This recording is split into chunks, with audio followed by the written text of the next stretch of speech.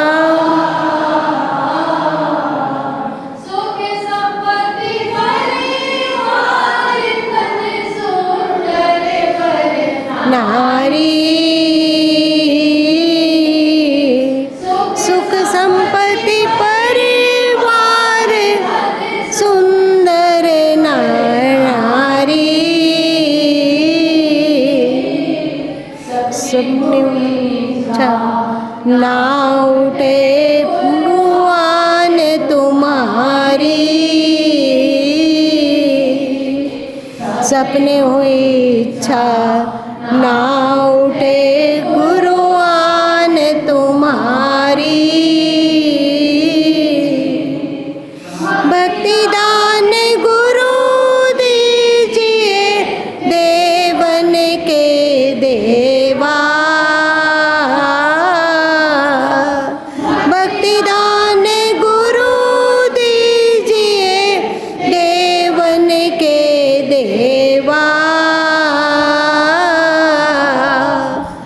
जन्म पाए ना विसरो करियो पद सेवा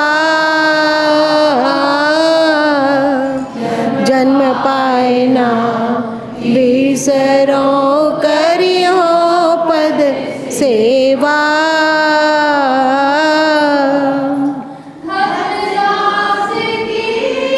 विनती सुमरत सुन लीजिए धर्मदास की विनती समरत सुन लीजिए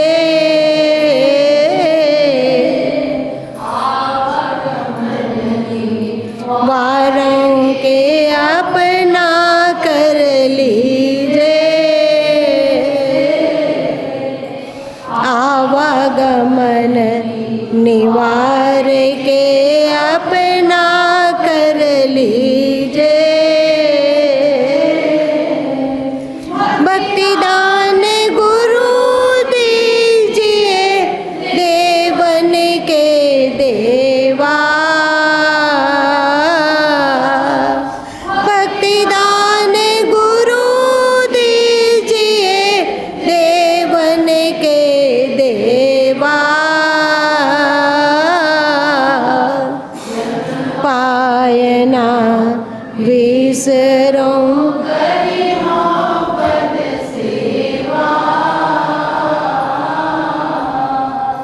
जन्म पायना विसरो करियो नित सेवा जन्म पायना विसरो करियो पद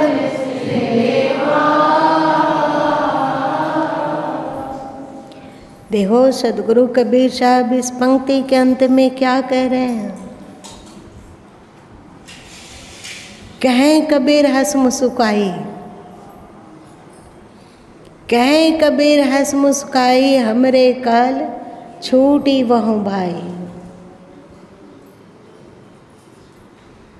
मुस्कुराते हुए आनंद में डूबे हुए कह रहे ऐ भाई मेरे कहने पर आगे बढ़ो मेरे कहने को अनुसरण करो तब तुम सहज ही भवफंद से मुक्त हो जाएगा मन के फंदे से मुक्त हो जाएगा मान्यता के विकारों से मुक्त हो जाएगा।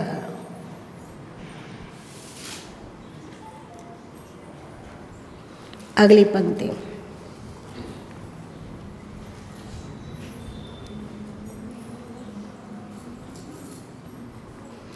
जिन जीव किन्हा आपो विश्व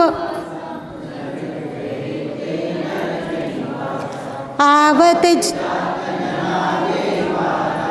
काल अहेरी सांझ सकारा 14 विद्या पढ़ी समुझावे अपने मरने की खबर न पावे जानी जीव को परंदेसा, झूठई आई कहा संदेशा।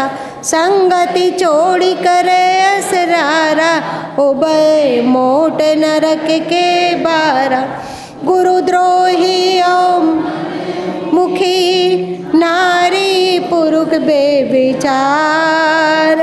वे नर 84 भर में है, जो लो चंद दिन का।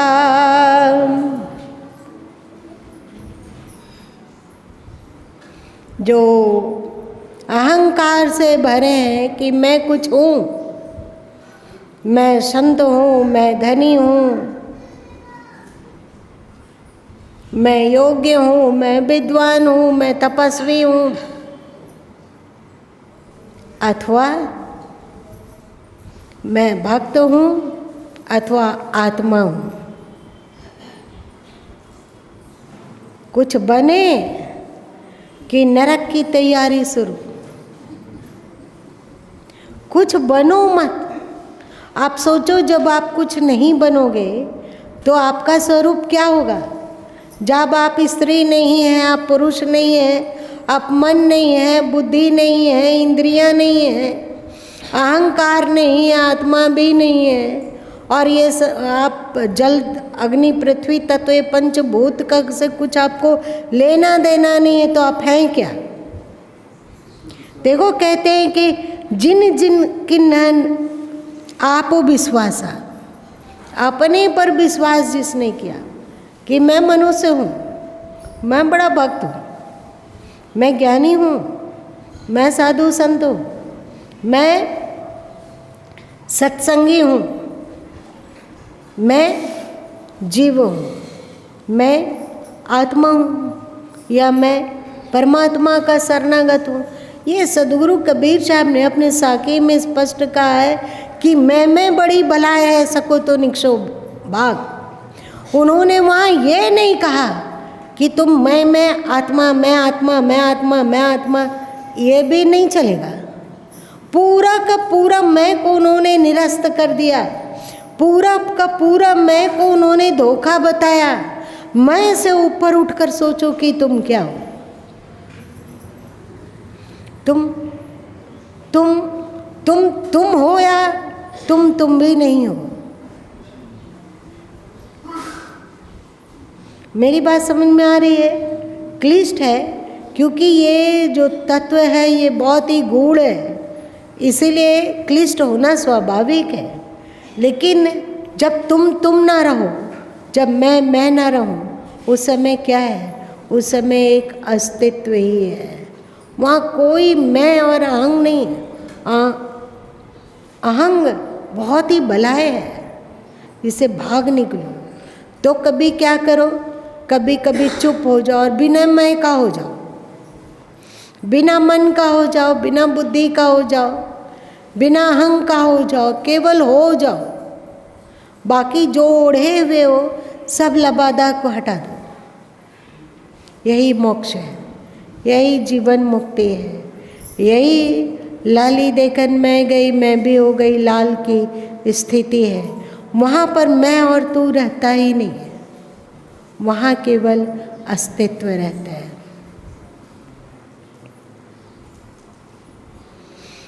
जो मैं करता है, काल उसे रात दिन विभ्रमित करता है।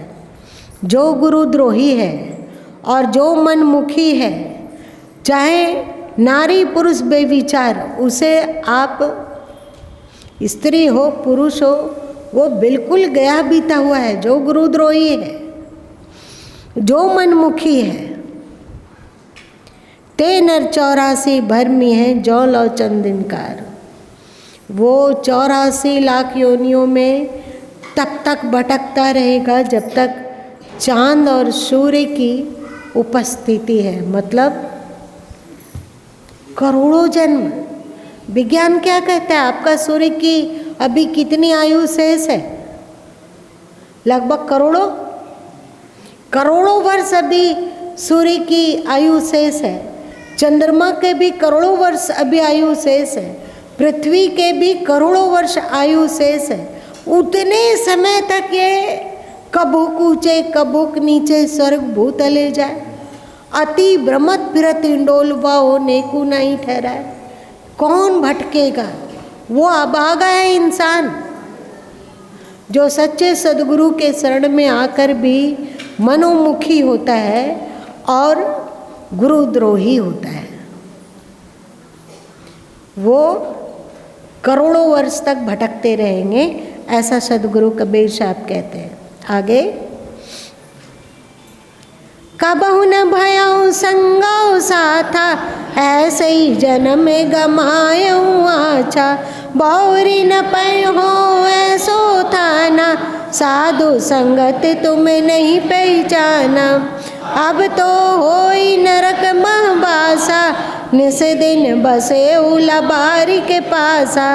जात सबन कह देखिया, कहें कबीर पुकार। चेतुआ होए तो चेत ले, नहीं तो दिवस पर तू है धार।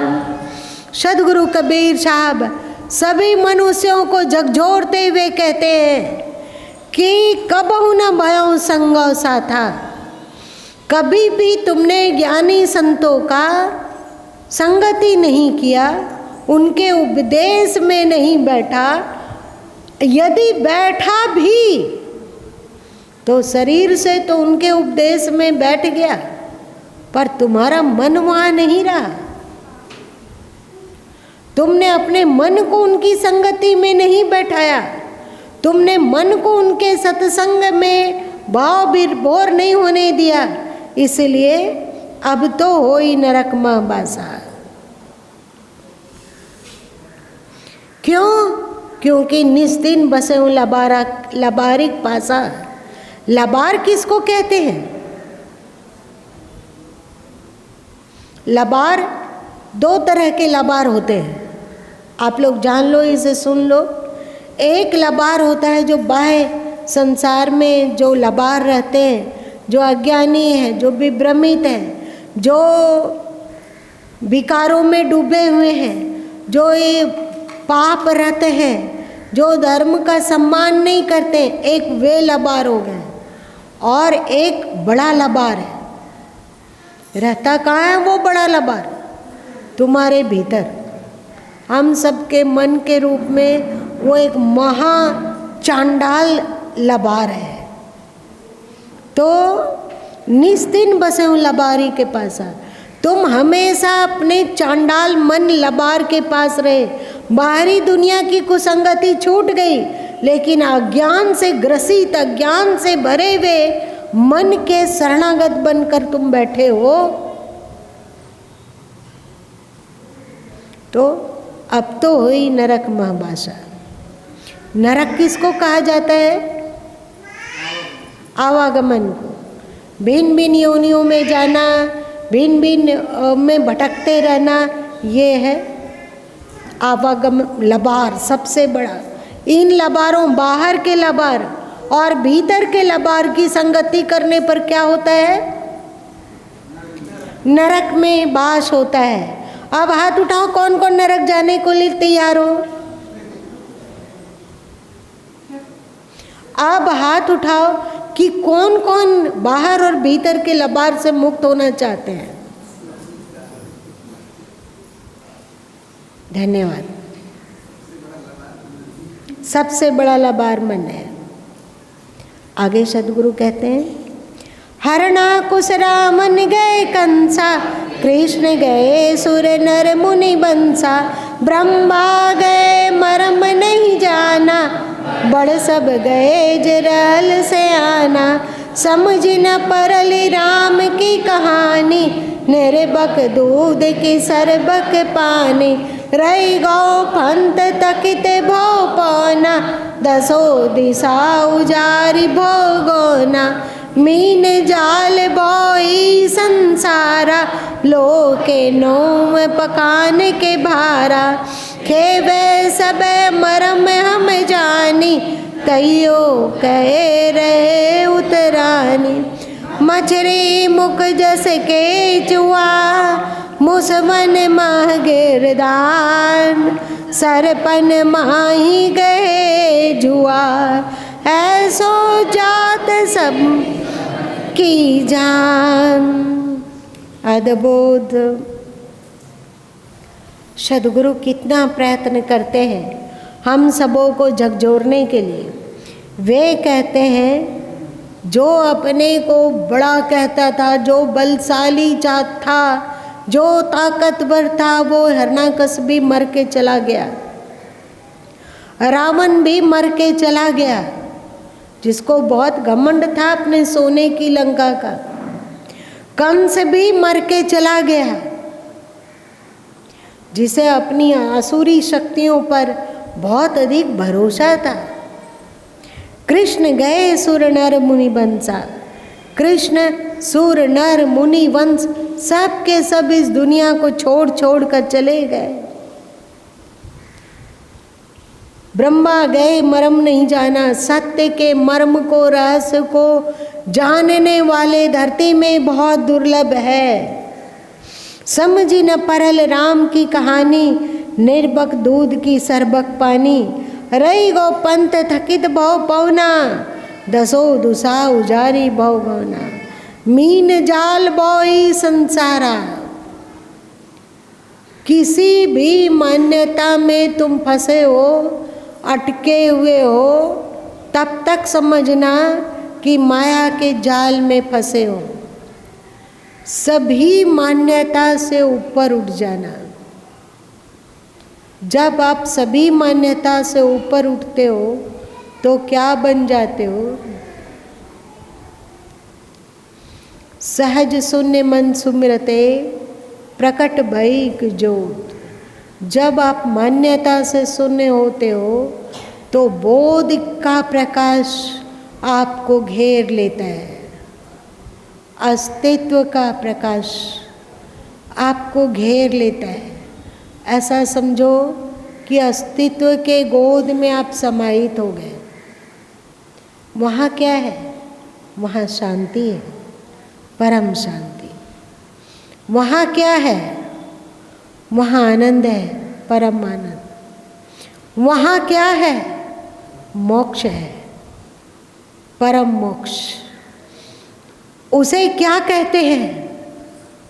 उसी को तो सतलोक कहते हैं, उसी को तो मुक्ति का धाम कहा जाता है, उसी को तो बैकुंठ कहते हैं, उसी को तो गोलोक कहते हैं, उसी को तो परमात्मा तत्व कहते हैं, उसी को तो सत्य कहा जाता है। सद्गुरु कहते हैं मैं तुम्हें ले चलूँगा उस ओर, और यदि तू मेरी बात ना माना तो मछली मुख जस केचुआ। जैसे बहेलिया कांटे में केचुआ को फंसा देते हैं। केचुआ मतलब अच्छा, जिसे आप कच्ची भाषा में जोंक कहते हो, जोकटी कहते हो, उसको खाने के लालच में मछली आती है और कांटे में फंस जाती है। और उसी तरह मुसवन माह गिरदान, चूहा फंसाने वाला जो पिंजरा होता है, अब शाकाहारी पिंजरा भी बनने लगा है। पहले होता था कि उस पिंजरे के ऊपर में एक कटार लगा रहता था। जैसे ही चूहा अंदर प्रवेश हुआ, कटार उसके ऊपर गिरता था और उस चूहे का राम नाम सत हो जाता था। जैसे जब जोंक के लालच में मछली फंसती है तो राम नाम सत होती है ना। और सरपन माही गए जुआ, जैसे सांप छछुंदर को पकड़ लेता है तो उसकी क्या दशा होती है? निगले को तो अंधा और उगले तो कोढ़ी, कहावत में है ना। ये दशा तुम्हारी हो जाएगी, इसलिए सावधान। सद्गुरु की शरण में आकर सत्य को सुनो, उसका मनन करो और उसका अनुसरण करो। और गाँव की हे प्रभु तुम्हारे अतिरिक्त मेरे अंतस में और कोई कामना ना आए, तुम्हारे अतिरिक्त और कहीं मन ना भटके, मन तुम में डूब जाए। जिन ढूंढा तिन पाया, मन तुम में डूब कर विलीन हो जाए, तब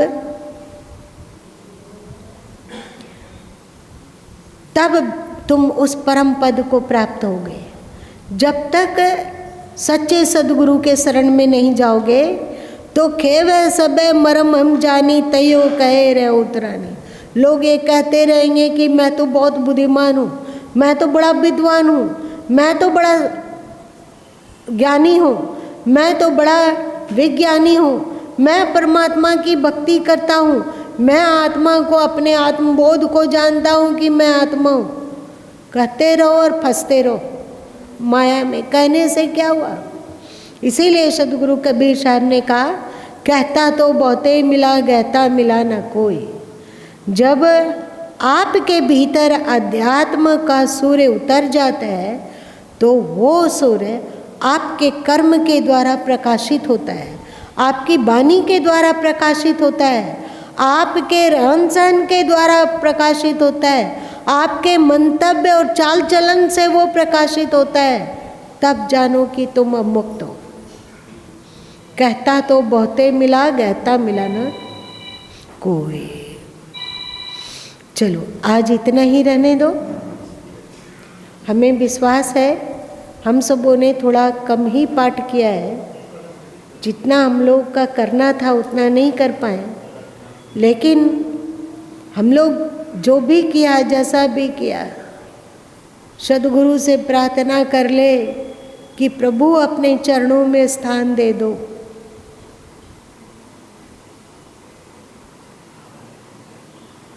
बहुत मैं भटक चुका भगवान, अब तो शरण ले लीजिए, अब तो सुध लीजिए प्रभु, अब तो सुध ले लीजिए।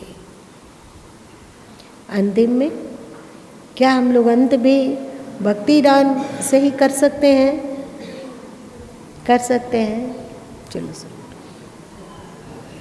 हृदय से प्रार्थना करो, भक्ति दान गुरु दीजिए, गुरुदेवन के देव और कछु नहीं चाहिए, निस्तिन तुमरे से। आप मेरे मन में उतर जाओ, हे सद्गुरु, आप मेरे हृदय में उतर जाओ, आप मेरी अंतरात्मा में उतर जाओ, आप में हम फना हो जाएं, आप में डूब जाएं, मैं मेरा कहीं ना रहे, मन मान्यता के चंगुल से बचकर आपके चरणों में फना हो जाएं। प्रभु हे सद्गुरु दया करो। शुरू करो।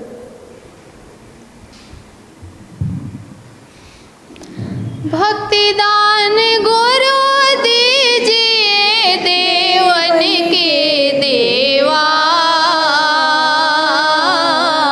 भक्ति दान गुरु दीजिए, देवन के देवा। जन्म पाए ना बिसरो, करियो पद सेवा।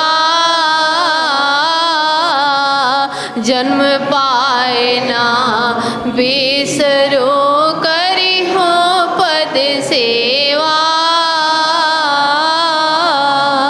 भक्ति दान गुरु दीजिए, देवन के देवा। भक्ति दान गुरु दीजिए, देवन के देवा। जन्म पाए ना बिसरो, करियो पद सेवा। जन्म पाए ना बिसरो, करियो पद सेवा। तीरथ व्रत मैं ना करो, ना देवल पूजा।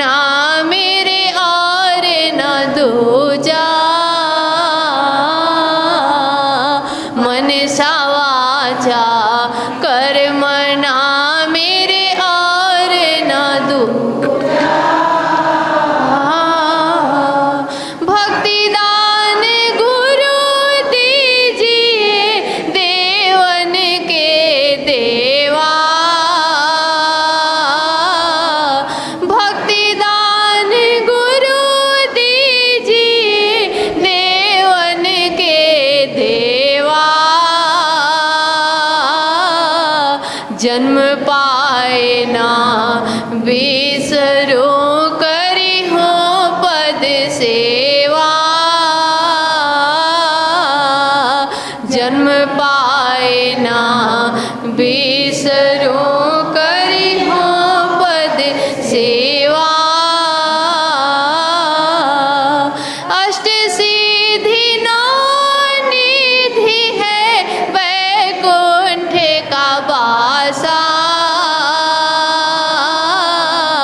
अष्ट सिद्धि नौ निधि है वैकुंठ का वासा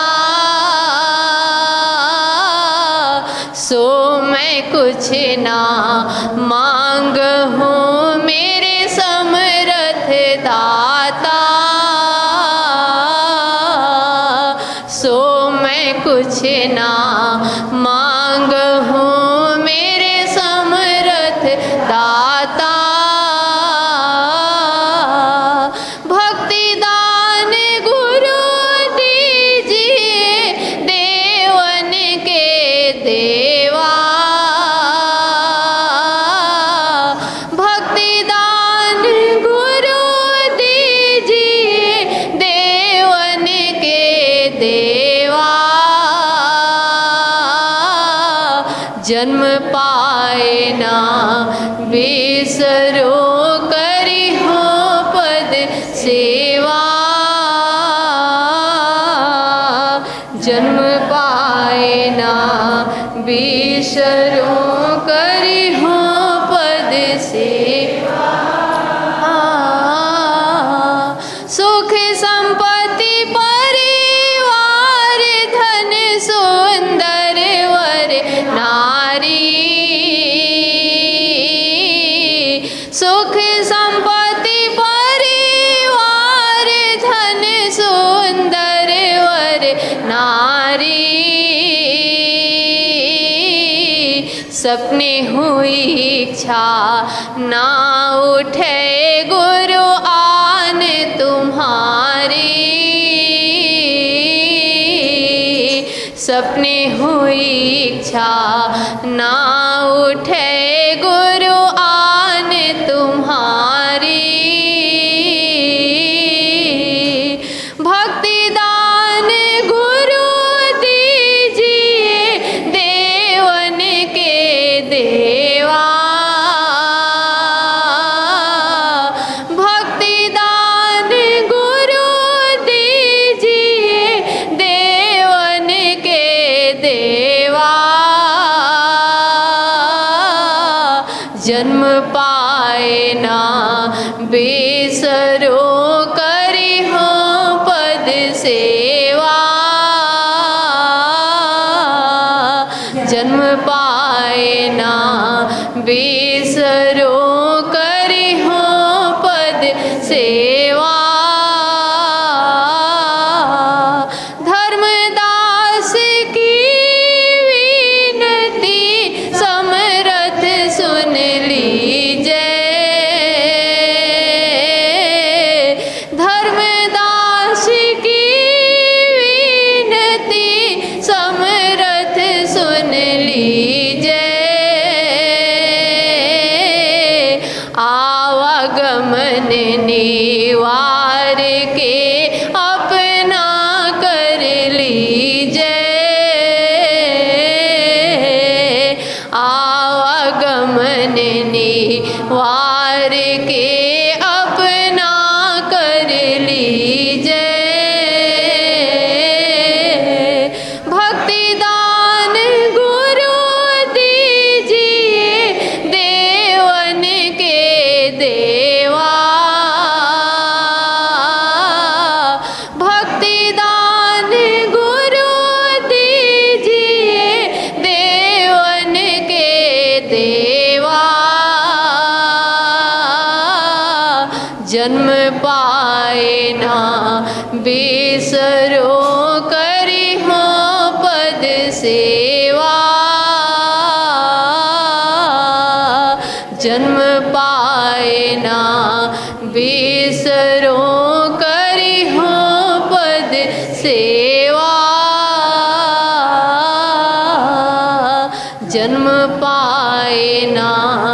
बिसरो करी हो पद सेवा।